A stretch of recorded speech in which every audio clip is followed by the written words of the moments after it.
Go. I wanted to work something from side mount too. From side mount, I'd like to work something here. Most people, when they get this sort of position, side mount, they follow a pattern that they would like to eventually get mount position, and then, you know, somehow, doesn't matter how they, you know, end up liking to be here.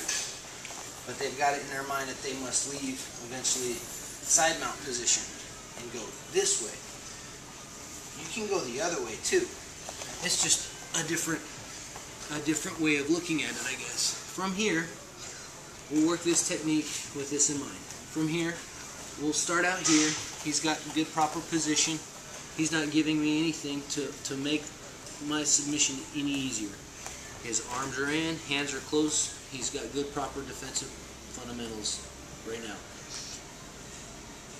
To get him to move to where I need him to move to do this submission, I need to create pressure on him right here. I can't bear any of my own weight. If I weigh 180 pounds and he only feels 80 of it because I'm sitting on my, I'm bearing my own weight here, and all I can really feel is whatever is past my hips.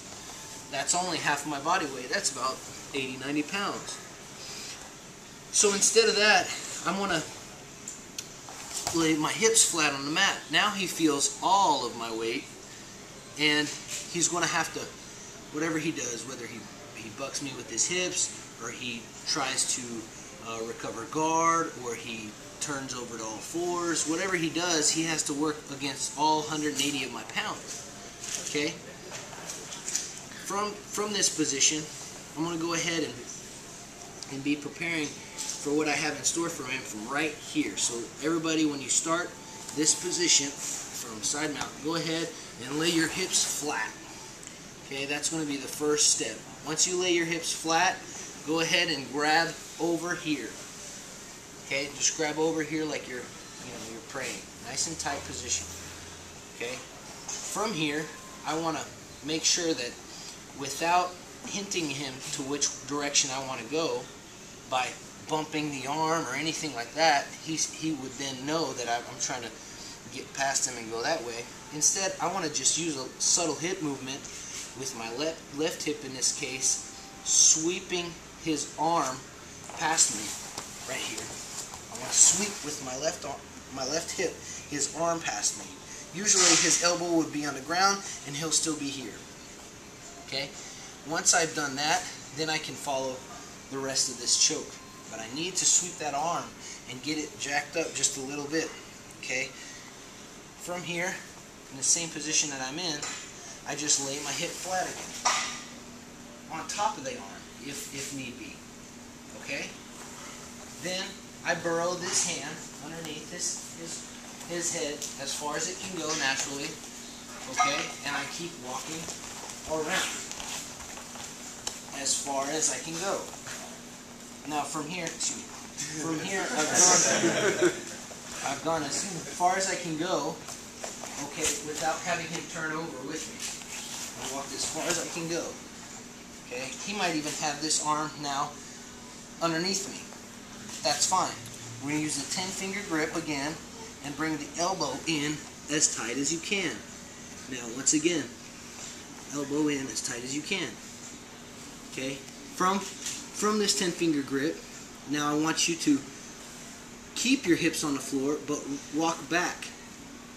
Walk back as far as you can. As far as you can. And you're going to create enough pressure to eventually blow his hips off the ground, and he'll either do one of two things.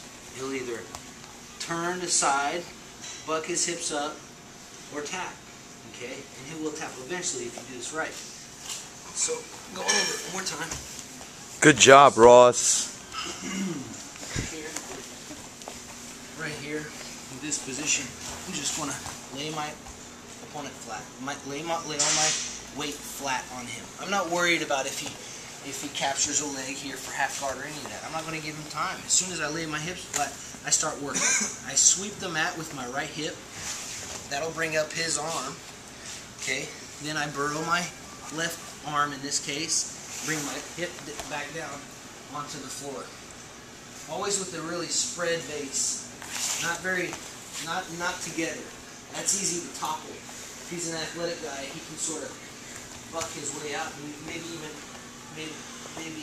reverse me, just explosive movement. So I always have a wide spread base, and I keep going as far as I can, little small movements with my hip on the ground until I'm able to see this hand. Okay, once I see this hand, whether his arm is in or not, if I got past it, that just makes it all the easier for me. Okay, from here I'm going to have that 10-finger grip, elbow in, so that he can't pummel. And even if he's in already, at least I've got a really tight grip here.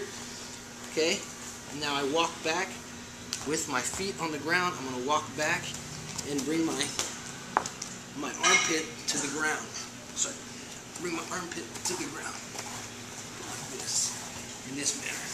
Okay, so do it one more time, a little less explanation. Just do it right here. Sweep this arm past him as much as I can. If it's here, no big deal. What follows is the important part. I'm going to put my hip on the ground past him. Always heavy hips. That's something I'm a fan of, is the heavy hip. I have to make him feel all 180 pounds of my weight. That way I'm bearing less of my weight. From here, just keep walking as much as you can until you can see your own hand. 10-finger grip. The same fundamental of bringing that elbow in so he can't pummel. Applies here. Head down so I create some chin pressure on his own armpit right here, and walk backwards with my feet on the ground. Okay? Let's partner up. We'll come around and look around. Look at everybody sitting there. Ross, we're trying to get your insights. Can you stand up, please? Stand up, Ross. What was that one like? That was heavy. It's just a lot of pressure on my neck. Light as a feather? I still feel like I definitely popped the blood vessel in my head, no doubt about it. Good work.